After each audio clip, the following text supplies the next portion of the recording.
இயேசு கிறிஸ்துவில் சகோதர சகோதரிகளே, செப்டம்பர் 7, 2025 இன்று இந்த ஆண்டவர் தம்மை பின்தொடர்ந்து வருபவர்களை அவர்களுக்கு ஒரு அறிவுரை ஒன்று சொல்லுகிறார். ஒரு தகுதி வேணும் அப்படிங்கிற மாதிரி சொல்றாரு.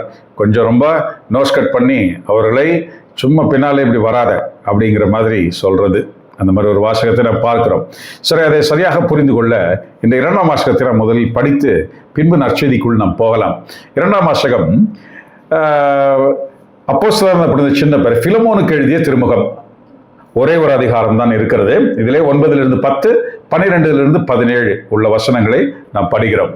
இந்த வசனங்களை நாம் படிக்கும் பொழுது நாம் புரிந்து கொள்ள வேண்டியது என்னவென்றால், இந்த பிலமோன் என்ற ஒரு பெரிய பணக்காரன், இவர் பவுலுடைய வார்த்தையை கேட்டு கிறிஸ்துவுக்குள் அவர் விசுவாசியாக மாறினார். ஆகவே கிறிஸ்துவ வழிக்குள் அவர் நடக்கிற ஒரு நல்ல மனிதராக இருக்கிறார் இப்பொழுது. ஆகவே பவுல் அவரும் மிக நெருங்கிய நண்பர்கள். பவுலுக்கு ஒரு பழக்கம் இருந்தது. பெரிய பணக்காரர்களை அவர் நேரிலே சென்று அவர்களோடு நேரிலே கிடைக்கும் அந்த சந்தர்ப்பத்தை அவர் உபயோகப்படுத்தி அவர்களுக்கு கிறிஸ்துவை அறிவிப்பார். ஏனென்றால் பெரும் கூட்டங்களுக்கு, இங்கே பொதுக்கூட்டங்களுக்கு பணக்காரர்கள் கொஞ்சம் வராமல் இருப்பாங்க. அப்படி இல்லாம அவர் சில பணக்காரர்களை அவர் எப்படி சந்தித்தார் என்ற முறை நமக்கு தெரியாது. ஆனால் தனிமையில் அவர்களுக்கு நற்செய்தி அறிவித்திருக்கிறார். அப்படி சொல்லியிருக்கிறார் தானே, இன்னொரு இடத்துல நம்ம அதை பார்க்கிறோம். அப்படி அறிவிக்கும் பொழுது மிக மிக அழகாக மனம் திரும்பிய ஒரு நல்ல மனிதராக அந்த பிலமோன் ஆகிவிட்டார். இப்போ மிகுந்த அழகான ஒரு விசுவாசி, கிறிஸ்துவுக்குள் ஒரு கட்டளைகளுக்குள் பணிந்து நடக்க வேண்டும் என்று ஆசிக்கிறவர். பவுலும் அவரும் மிக நண்பர்களாகவே மாறிவிட்டார்கள். சரி, இது நடந்து முடிந்து விட்டது. இப்பொழுது அவர் அங்கிருந்து பவுல் கிளம்பி வேற ஒரு இடத்துக்கு வந்து விட்டார். அந்த இடத்திலிருந்து ஒரு கடிதம் ஒன்று கொடுத்து அனுப்புகிறார் அவருக்கு. என்ன கடிதம்? ஒரு மனிதர் வழியாக கொடுத்து அனுப்புகிறார். அந்த மனித பெயர் ஒனேசிமு. அந்த ஒனேசிமு யார் தெரியுமா? அந்த பணக்காரரிடம் அடிமையாக இருந்தவர். அந்த காலத்தில் அடிமை முறை உண்டு, நமக்கு தெரியும். அடிமையாக இருந்தவர். ஒரு அடிமை அவர் அடிமையாக இருக்கிறவர் தப்பித்து போய்விட்டால் அவர்களுக்கு மரண தண்டனை கிடைக்கும், பிடிபட்டால். இப்போ இந்த அடிமை என்ன தெரியுமா செய்கிறான்? இந்த பிலமோனிடமிருந்து தப்பித்து விட்டான். தப்பித்து இந்த பவுலை சந்திக்க போய்விட்டான். ஏனென்றால் அடிமைகள் பற்றி பேசவும், அப்படிப்பட்ட தாழ்வு நிலையில் உள்ளவர்களை பற்றி பேசவும், அப்படி அவர் பேச இவன் கேட்டிருக்கிறான் இல்லையா? அவர் முதலாளி கூடவே அவனும் கேட்டிருக்கிறான். ஆகவே அவர் மேல் உள்ள நன்மரியாதை, அடைக்கலம் என்றார் அவர்தான் கொடுக்க முடியும். மற்றவர்கள் புரிந்து கொள்ள மாட்டார்கள். மற்றவர்கள் பிடித்தால் என்னை மரண தண்டனைக்கு கையளிப்பார்கள். ஆகவே நான் அவரிடம் போவேன் என்று அவன் தப்பித்தவன் நேராக பவுலிடம் போய்விட்டான். பவுலிடம் கொஞ்ச நாள் இருக்கிறான். பவுல் வந்தவனை உடனடியாக அனுப்பவில்லை. பவுல் அவனோடு பழகுகிறார். அவன் பவுலுக்கு மிக உறுதுணையாக இருக்கிறான். பவுல் அவனை மிக நேசிக்கிறார், பிள்ளை போல நேசிக்கிறார். அந்த அளவுக்கு நல்ல ஒரு மனிதனாக அந்த ஒனேசிமு என்ற அடிமை இருக்கிறார். இப்பொழுது பவுல் அவனை அப்படியே ரீட்டைன் பண்ண விரும்பவில்லை. அது செய்ய முடியாது இல்லையா? செய்யக்கூடாது. ஏனென்றால் அவரும் நண்பர், மிகுந்த நண்பர். அவருக்கு அடிமையை தான் வைத்துக் கொள்வது சரியல்ல, திருப்பித்தான் அனுப்ப வேண்டும். இப்படி திருப்பி அனுப்பும் பொழுது மறுபடியும் இவர் அடிமைப்படுத்தப்படாமல் இருக்க ஒரு கடிதம் கொடுத்து அனுப்புகிறார். அவ்வளவுதான். தான் விரும்பியவர் அடிமைப்படுத்தப்படாமல் இருக்க ஒரு கடிதம். அந்த கடிதத்தில் என்ன இருக்கிறது படிக்கலாம். இயேசு கிறிஸ்துவின் தூதுவனாக அன்பின் பெயரால் வேண்டுகோள் விடுக்க நான் இதை எழுதுகிறேன். இயேசு கிறிஸ்துவின் தூதுவனாக அவர் பொருட்டு கைதியாக இருக்கும் பவுலாகிய எனக்கு சிறையில் இருந்த பொழுது பிள்ளையான ஒனேசிமுக்காக உம்மிடம் வேண்டுகிறேன். அவனை உம்மிடம் திரும்ப அனுப்புகிறேன். அவனை அனுப்புவது என் இதயத்தையே அனுப்புவது போலாகும். நற்செய்தியின் பொருட்டு சிறையுற்றிருக்கும் எனக்கு உமது பெயரால் பணியாற்ற அவனை என்னிடமே நிறுத்திக் கொள்ள விரும்பினேன். ஆனால் நீர் செய்யும் நன்மையை கட்டாயத்தினால் செய்யாமல் மனமாற செய்ய வேண்டும் என்றே நினைத்தே உம்முடைய உடன்பாடின்றி எதையும் செய்ய நான் விரும்பவில்லை. அவன் என்றும் உம்மோடு இருக்க உம்மை விட்டு சிறிது காலம் பிரிந்திருந்தான் போலும். இனி அவனை நீர் அடிமையாக அல்ல, அடிமை விட மேலானவனாக, அதாவது உம்முடைய அன்பார்ந்த சகோதரனாக ஏற்றுக்கொள்ளும். அவன் என் தனிப்பட்ட அன்புக்குரியவன். அப்படியானால் மனிதன் என்னும் முறையிலும் ஆண்டவரை சார்ந்தவன் என்னும் முறையிலும் அவன் எத்துணை மேலாக அன்புக்குரியவனாகிறான். எனவே நமக்குள்ள நட்புறவை கருதி அவனை ஏற்றுக்கொள்வது போல், என்னை ஏற்றுக்கொள்வது போல் அவனையும் ஏற்றுக்கொள்ளும். ஆண்டவரின் அருள் வாக்கு. இறைவா உமக்கு நன்றி. இப்படி ஒரு கடிதத்தை அவர் அனுப்புகிறார். இப்பொழுது பவுலுக்காக பிலமோன் என்ன செய்வார்? இந்த ஒனேசிமுவை சகோதரனாக ஏற்றுக்கொள்வார். ஏனென்றால் கிறிஸ்துவின் வழியான அந்த வார்த்தையை அவர் கேட்டு மனம் திரும்பியவர். ஆகவே கிறிஸ்துவுக்குள் சேரும் ஒவ்வொருவரும் சகோதரர்களாகிறார்கள். அங்கே இனப்பாகுபாடு, மொழி பாகுபாடு, உயர்வு தாழ்வு மனப்பான்மை இல்லாத அது ஒரு சபையாக மாறுகிறது இல்லையா? அதுதான் மணவாட்டி சபை. அந்த சபைக்குள் வேறுபாடுகள் இல்லாமல் இருக்கிறது. அப்போ நீர் கிறிஸ்துவை ஏற்றுக்கொண்டிருந்தால், இப்பொழுது நான் சொல்லுகிறேன், இந்த ஒனேசிமுவை நீர் சகோதரனாக ஏற்றுக்கொள். இதுதான் இதை நம்ம பார்க்குற அந்த ஒரு ஒரு என்ன சொல்றது, ஒரு கிறிஸ்துவுக்குள் வருபவர்களுக்கு அந்த ஒரு மாற்றம் தேவையாக இருக்கிறது. அதான் இந்த வாசகம் சொல்லப்படுதுங்க. இந்த ஒரு அதாவது இந்த உலக போக்கில் இருந்து ஒரு என்ன சொல்லுவோம் நம்ம, அது ஒரு எமான்சிபேஷன் என்று சொல்லுவோம். எமான்சிபேஷன் அதாவது ஒரு விலகி வருதல், விலகி இருத்தல். உலக அடிப்படை அந்த கருத்துக்களிலிருந்து நாம் விலகி நாம் கிறிஸ்து மேலிருந்து வந்தவருடைய அந்த அவருடைய கருத்துக்களுக்கு ஒத்து போகுதல். அப்போ நம்ம அதை இது ஒரு விடுதலை என்று சொல்கிறோம். உண்மையான விடுதலை என்பது இதுதான். ஆண்டவர் தருகிற விடுதலை என்பது இந்த உலகம் நம்மை கீழ் நோக்கி இழுக்கும், அதிலிருந்து ஆண்டவர் நம்மை விடுவிக்கிறது தான் உண்மையிலே இயேசு கிறிஸ்து நம்மில் செய்கிறது. ஆகவே உலக போக்கிற்காகவே நாம் அவரிடம் வேண்டுவதும் அவரிடம் அதெல்லாம் சரியான காரியமா பாருங்க. இன்னைக்கு முதல் வாசகம் என்ன சொல்கிறது பாருங்க. ஏன்னா அவருக்கு ஏற்ற, அப்போ அவரை நாம் புரிந்து கொள்ள நம்மிடம் தடங்களாக இருப்பதும் என்ன, தேவையாக இருப்பதும் என்ன, அதான் முதல் வாசகம் சொல்றது பாருங்க. ஞானாகமம் அதிகாரம் 9 வசனங்கள் 13-18. கடவுளின் திட்டத்தை அறிபவர் யார்?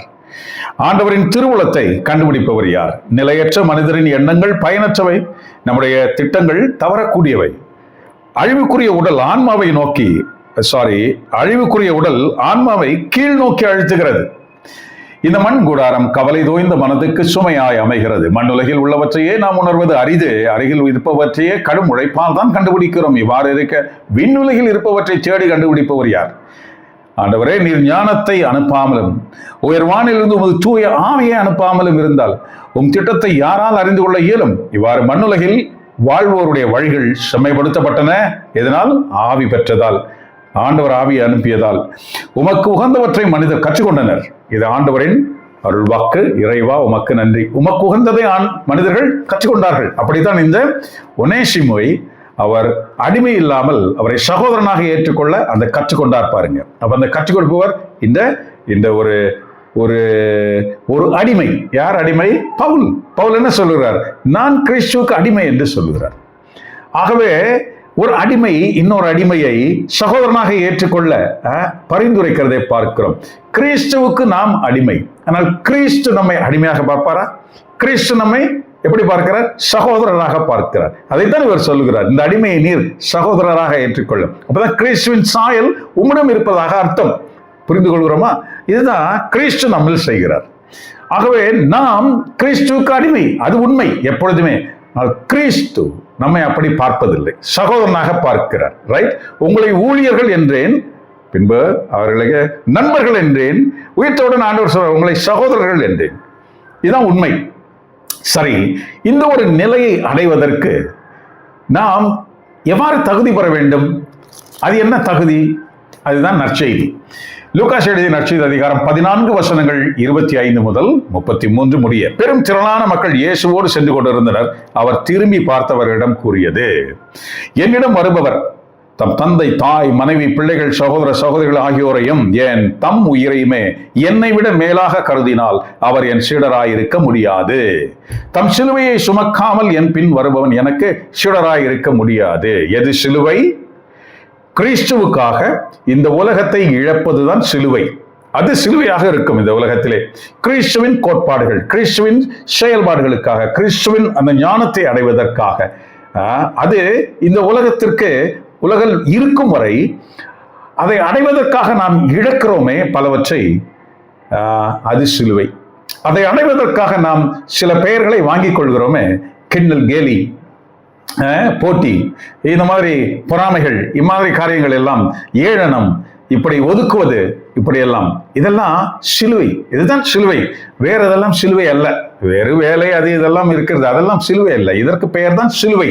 ஆகவே இந்த சிலுவையை சுமக்காமல் என்னை பின் செல்ல வேண்டும் என்று நினைக்கிறவர்கள் அது சரியா வராதுன்னு சொல்றார் ஆண்டவர். அப்படி பாருங்கள், அப்படி என்ன நடந்தது? உங்களுள் எவராவது ஒருவர் கோபுரம் கட்ட விரும்பினால் முதலில் உட்கார்ந்து அதை கட்டி முடிக்க ஆகும் செலவை கணிச்சு அதற்கான பொருள் வசதி தம்மிடம் இருக்கிறதா என்று பார்க்க மாட்டாரா? இல்லாவிட்டால் அதற்கு அடித்தளமிட்ட பிறகு அவர் கட்டி முடிக்க இயலாமல் இருப்பதை பார்க்கும் யாவரும் ஏளனமாக இம்மனிதன் கட்ட தொடங்கினான், ஆனால் முடிக்க இயலவில்லையே என்பார்களே. வேறு ஒருவர் அரசரோடு போர் தொடுக்க போகும் பொழுது அரசர் ஒருவர் 20,000 பேருடன் தமக்கு எதிராக வருபவரை 10,000 பேரை கொண்டு எதிர்க்க முடியுமா என்று முதலில் உட்கார்ந்து சிந்திக்க மாட்டாரா? எதிர்க்க முடியாதெனில் அவர் தொலைவில் இருக்கும் பொழுதே தூதரை அனுப்பி அமைதிக்கான வழியை தேட மாட்டாரா? அப்படியே உங்களுள் தம் உடைமையெல்லாம் விட்டு விடாத எவரும் என் சீடராய் இருக்க முடியாது. இது கிறிஸ்துவின் நற்செய்தி. கிறிஸ்துவே உமக்கு புகழ். உடைமையெல்லாம் விட்டு விடாமல் அவரது சீடராய் இருக்க முடியாது என்கிறார். ஆகவே தாய் தந்தை இவங்களை விட நீ என்னை அதிகமாக மதிச்சாக வேண்டும் என்று சொல்லுகிறார். இப்படி யாராவது இருக்காங்களா? அவர் கூட இருக்கிறாங்க. அவங்கள வச்சுதான் சொல்றாரு. 12 பேரும் அவர் கூட இருக்கிறாங்க. சீடர்கள் விட்டு வந்தவர்கள். எதை விட்டு வந்தவர்கள்? உடைமைகளை விட்டு வந்தவர்கள். தாய் தந்தை பிள்ளைகள் எல்லாம் விட்டு வரவில்லை. ஆண்டவர் இங்க அதை கிளியரா சொல்றார். உடைமையை தான் விட சொல்றார். தாய் தந்தை பிள்ளை அப்பா இவங்களை விட மேலானதாக இயேசு கிறிஸ்துவை நினைக்க சொல்லுகிறார். நம்ம அதை சரியாக பைஃபர்கேட் பண்ணணும். இது ரெண்டுமே வேறு. ஆகவே அப்படி அவர்கள் தாய் தந்தையர்கள் எல்லாம் விட்டு வந்தார்கள் என்று நினைத்தால் விட்டு வந்தார்கள். ஆனால் மறுபடியும் அவர்களோடு சேர்ந்தார்கள். அவர்களை பார்க்க சென்றார்கள். ராயப்பருடைய மாமியார் நோயில இருக்கிறாங்க. இயேசுவை கூட்டிக் கொண்டு போய் அந்த நோயை தீர்க்க செய்தார் பேதுரு. ஆகவே அவர்களை விட்டு விடுதல் அல்ல, அவர்களுக்கு மேலாக இயேசுவை தேடுதல். ரைட்? உடைமைகளை விட்டு விடுதல் என்றால் அவர்கள் படகுகளை கரையில் சேர்த்து வலைகளையும் படகுகளையும் அது எல்லாத்தையும் விட்டு அவரை பின்தொடர்ந்தார்கள். லேவியை அழைத்த போது அவன் அந்த மேஜையையும் அந்த பணத்தையும் விட்டு அவரை பின்தொடர்ந்தான். ஆகவே இந்த உலகத்தின் உடைமைகள் விட கிறிஸ்து பெரிதானவர் என்று நினைக்காவிட்டால், கிறிஸ்துவுக்காக அவருடைய நுகத்தை நம் தோளில் வைக்கிறாரே, அது மிகவும் சுலபமானது என்று சொல்றார். எளிது என்று சொல்கிறார் இல்லையா? என் நுகம் இனிது, என் சுமை எளிது என்று சொல்கிறார். அவர் தருகின்ற சுமை அதுதான் சிலுவை. கிறிஸ்துவோடு நடக்கும் பொழுது ஏற்படுகின்ற இந்த சிலுவைகள், இந்த உலகத்தின் இந்த ஈர்ப்பை, அது மிக கடினம். அது ஒவ்வொரு நாளும் கடினம். அதுதான் சிலுவையாக இயேசு சொல்றார். ஆகவே கிறிஸ்துவை நான் தேடுவதற்கு அட்லீஸ்ட் நான் ஒரு நாளைக்கு கொஞ்ச நேரமாவது பைபிள் படிக்கிறதுக்கு, அட்லீஸ்ட் கொஞ்ச நேரமாவது நான் ஜெபிப்பதற்கு, நான் கடவுளோடு தனிமையாக நேரம் செலவிடுவதற்கு, இல்லாவிட்டால் குடும்பமாக கடவுளை நான் பிரார்த்திக்க ஒரு வழிபாடு செய்வதற்கு, இப்படியெல்லாம் எனக்கு என்னுடைய வேலைகளும் என்னுடைய பிற கடமைகளும் தடையாக இருந்தால் என்னால் கிறிஸ்துவோடு போக முடியாது தான் சொல்றாரு. அப்போ எனக்கு முக்கியத்துவம் கொடு, என்னை வழிபடுவதற்கும் என்னை தேடுவதற்கும் என் சொற்படி நடப்பதற்கும் முக்கியத்துவம் கொடு, மற்றவைகளை நீ 2ஆம் பட்சமாக்கு. அவர்தான் இயேசு கிறிஸ்து இங்கே சொல்கிறார். ரைட்? அப்போ நம்முடைய காரியங்கள் எப்படி இருக்கிறது? எப்படி இருக்கிறது? அப்போ அவரை தேவையென்று பின்னாலே போவதா? பின்னாலே போனா சரியா வருமா? வராது. நீ மதத்தின் பின்னால் போனால் சரியாக வராது. அவர் சொல்றாரு, மதம் அல்ல, இது கிறிஸ்தவ வழி, நானே வழி, மேலே போவதற்கு நான் தான் வழி. அப்ப என்னை நீ பின் செல்லணுமே ஒழிஞ்சு என் பெயரால் இருக்கிற மதங்களை பின் செல்லாதே. நாம் இதை சரியாக புரிந்து கொள்ள வேண்டும். என்னை நீ பின் செல்ல வேண்டும், மதத்தை பின் செல்லாதே. ஆகவே என் பெயரால் உனக்கு சொல்லப்படுகிற சில கட்டுக்கதைகளும் இதையெல்லாம் பின்பற்றி அப்படிலாம் போய் இப்படித்தான் வந்தார்கள் அவர்கள். இயேசுவின் பின்னால் வந்தவர்கள் அப்படித்தான் வந்தார்கள். அவர் செய்கிற புதுமை மேல் ஒரு அட்ராக்ஷன், அவர் சொல்ற வார்த்தை அதன் மேல் ஒரு அட்ராக்ஷன். என்ன சொல்றாருன்றது இல்ல, என்னமா பேசுறார், அப்படிதான் ஒரு அட்ராக்ஷன். ரைட்? அவர் சும்மா விட்டுற மாட்டார்ப்பா, சாப்பாடுலாம் கொடுப்பார்ப்பா, பெரிய ஒரு அட்ராக்ஷன். ஆகவே இப்படித்தான் மதங்கள் சொல்லி தருகிறது. மதங்கள் இதைத்தான் சொல்லி தருகிறது. இவ்வுலகத்தை தேடவும் இவ்வுலகத்திற்கு உரியவற்றை அவரிடமிருந்து கேட்டு பெறவும் மதங்கள் நமக்கு சொல்லி தருகிறது. பல வழிபாடுகளில் பல வழிபாடுகளில் இறை வார்த்தை முக்கியத்துவம் கொடுப்பது மிக குறைந்த நேரமாகவும் அதை சார்ந்த மற்ற காரியங்களை செய்வதற்கு அதிக நேரங்களாகவும் இருக்கிறது. பல பெரிய படோபகாரங்களாக வழிபாட்டுத்தனங்கள் நிறைய இருக்குது. அங்கே நமக்கு அட்ராக்ஷன் இருக்கு. அந்த அட்ராக்ஷன் தேடிதான் நம்ம போகிறோம். ரொம்ப நல்லா இருக்கும், அங்க அழகான டெக்கரேஷன், ரொம்ப அழகா பாட்டு பாடுறாங்க, ரொம்ப ஜம்முன்னு இருக்கு, நமக்கு அங்க போயிட்டு வரணும். அப்படி ஒரு பீச்சுக்கு ஒரு பார்க்குக்கு போவதை போல அப்படி ஒன்று போனால் லாபம் தானே. சில பேர் போக முடியவில்லை என்றாலும் நமக்கு மனசாட்சி குத்துகிறது. ஏனென்றால் நமக்கு ஒரு பயம் உண்டாக இருக்குது. என்னது? அதற்கு போகவில்லை என்றால் என்னுடைய வாழ்க்கையில் ஏதாவது தப்பு நடந்துடும் அப்படின்ற ஒரு பயம். இப்படியா கடவுளை அணுகுவது? இதுதான் மத ரீதியாக அணுகுவது, கடவுளை அணுகுகின்ற முறை. அதைத்தான் ஆண்டவர் திரும்பி நின்று இப்படிலாம் என்கிட்ட வராத என்று சொல்றார், இப்படிலாம் வராத என்ன சொல்றார். உனக்கு இந்த உலகம் தரும் பாதுகாப்பை நீ விரும்புகின்றாய், உலகத்திற்கு பாதுகாப்பாக நீ இருக்க வேண்டும், உலகத்தின் பாதுகாப்பு உனக்கு வேண்டும் என்பதற்காக நீ என்னிடம் உதவி கேட்கிறாய். எப்படி நடக்கும்? இது வேறு அது வேறு என்று சொல்கிறார். அதை நாம் புரிந்து கொள்கிறோமா? அப்போ நம்முடைய வழிமுறைகள், இயேசுவை தேடும் வழிமுறைகள் எவ்வாறாக இருக்கிறது, எதன் அடிப்படையில் இயேசுவை நாம் தேடுகிறோம், அதுதான் மிக முக்கியமாக இருக்கிறது. இந்த இடத்துல பாருங்க, சட்ட மனப்பான்மை, நான் எல்லா வழிபாடுக்கும் போகிறேன், எல்லாத்தையும் செய்கிறேன், நான் அது இதெல்லாம் செய்கிறேன். ஆனால் வேதாகமத்தை உட்கார்ந்து சரியாக படிக்கிறது இல்லையே, அது நமக்கு புரிவதில்லையே. எப்படி வேதாகமம் புரியும்? ஏனென்றால் நாம் செய்கிற முறைமைகளிலிருந்து நாம் அதனுடைய தவறுகளை புரிந்து கொண்டு அதை விட்டு விலகவில்லை என்றால் வேதாகமம் புரியாது. வேதாகமம் சொல்லுகிறது, சிலை வழிபாடு செய்யாது, அது வேசித்தனம், அது எனக்கு எதிரான காரியம், சிலை வழிபாடு செய்வன் பரலோகத்திற்கு நுழைய முடியாது என்று சொல்லுகிறது. ஆகவே நான் சிலை வழிபாடு செய்து கொண்டே இருப்பேன், நான் என் பணமும் என்னுடைய இதெல்லாம் சிலைதான். ஆண்டவர் சொல்லுகிற இந்த காரியம், அம்மா அப்பா அது இது இதெல்லாமே கிறிஸ்துவோட மேலானதாக நினைக்கிறதும் உண்மையிலே உருவத்தை செய்து வழிபடுவதும் எல்லாம் ஈக்குவல், ஒரே லெவல். ஆகவேதான் சொல்லுகிறார், இப்போ இதை களைந்து விடு என்கிறார். இதை களைந்து விடாமல் வேதாகமத்தில் நீ எதை படித்தாலும் உனக்கு புரியாது. ஆண்டவர் வேண்டாம் என்பதை செய்வேன், ஆனால் ஆண்டவரை நான் புரிந்து கொள்ள வேண்டும் என்று நினைத்தால் அது புரியுமா? அதான் முதல் வாசகம் சொல்லி தருகிறது. அது உன்னை கீழே தான் இழுத்து கொண்டு போகும், கீழே உள்ளவை தான் தேடச் சொல்லும். ஏன்னா மண் மேடு, நீ ஒரு மண் கூடு, கீழே தான். ஆண்டவர் வானிலிருந்து ஆவியை அனுப்பாவிடில் உனக்கு ஞானம் கிடைக்குமா என்று கேட்கிறது முதல் வாசகம். நாம் புரிந்து கொள்கிறோமா இதை? ஆகவே நிறைய பேர் நாம் புலம்புகிறோம், நமக்கு உண்மை புரியல, பைபிளை எங்க தொட்டாலும் எதுவும் புரியல. எப்படி புரியும்? சிலை வழிபாட்டுத்தனத்தை விட்டால் ஒழிய உனக்கு இது புரியாது. அப்புறம் தான் ஆவியானவர் வருவார், அப்புறம் தான் உனக்கு புரிய வைப்பார்.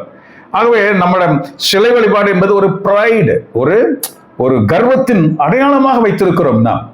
நாம் வைத்திருக்கொள்கிற நம் கட்டுக்குள் இருக்கிற தெய்வங்கள் என்ற ஒரு நினைப்பை, அதேதான் கடவுளிடம் நாம் செயல்பட பார்க்கிறோம். நான் சொன்னால் செய்யும் ஆண்டவரே, வையும் ஆண்டவரே, புனியும் ஆண்டவரே, இறக்கும் ஆண்டவரே, இப்படியெல்லாம் செய்கிற ஜபங்களை என்ன ஒரு ஷிட் ஜபங்கள் இதெல்லாம்.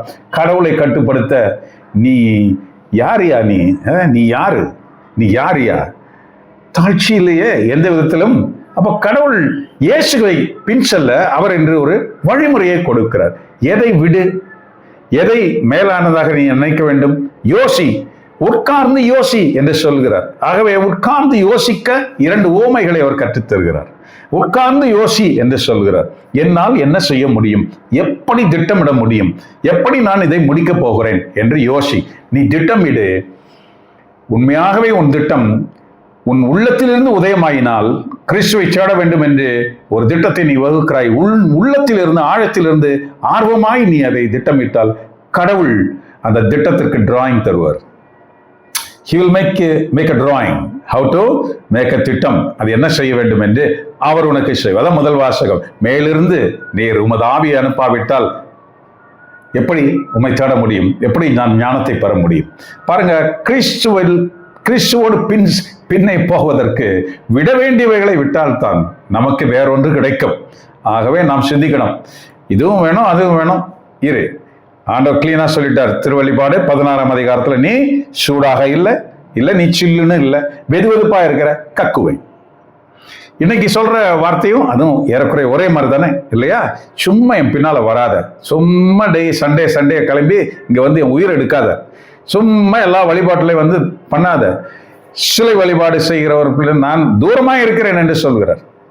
ஆகவே நான் உன்னை சகோதரனாக ஏற்றுக்கொள்ள வேண்டும் என்றால் நீ இந்த உலக அடிமைத்தனத்திலிருந்து மீண்டு என்னிடம் வா, நான் உன்னை சகோதரனாக ஏற்றுக்கொள்கிறேன். அப்படி ஏற்றுக்கொள்ளும் பொழுது என்ன நடக்கும்? வான் வீட்டின் பிரஜையாக நீ மாறுகிறாய், நீ விண்ணகத்தின் பிரஜையாக மாறுகிறாய். அதுதான் ஞானஸ்நானம். இந்த உலகத்தை விடுவதுதான் ஞானஸ்நானம், இந்த சாவை விடுவதுதான் ஞானஸ்நானம், அதுதான் உயிர்ப்பு. அப்புறம் தான் நம்ம கடவுளுக்குள் நடக்கவே ஆரம்பிக்க முடியும். ஆகவே நாம் என்ன செய்து கொண்டு இருக்கிறோம்? கொஞ்சம் யோசிப்போம். வார வாரம் இப்படியே தான் வருது வாசகம். இது நம்ம சொல்றது இல்லை, இது இங்க இருக்கிறது. ஒவ்வொரு வாரமும் இதுதான் வந்துகிட்டே இருக்கு. கிறிஸ்து நம்மை வழி நடத்துவாராக, நம் உள்ளங்களை மாற்றுவாராக. கிறிஸ்துவின் சமாதானம் நம்முள் இருப்பதாக. ஆமென்.